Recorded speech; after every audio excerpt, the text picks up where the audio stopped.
माझ्या शाळेचे नाव जी.प. पूर्ण प्राथमिक आदर्श शाळा कुडवशी. मी इयत्ता 6वीत शिकते.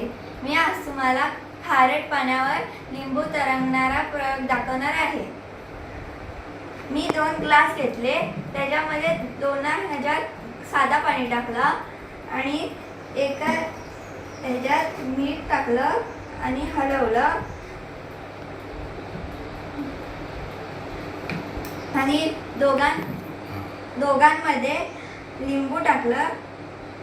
साध्या पाण्यात खाली गेलं आणि मिठाच्या पाण्यात वरती आलं लिंबू. घनता कमी असल्यामुळे हा लिंबू खाली गेला आणि पाण्याची घनता जास्त असल्यामुळे हा लिंबू वरती आला.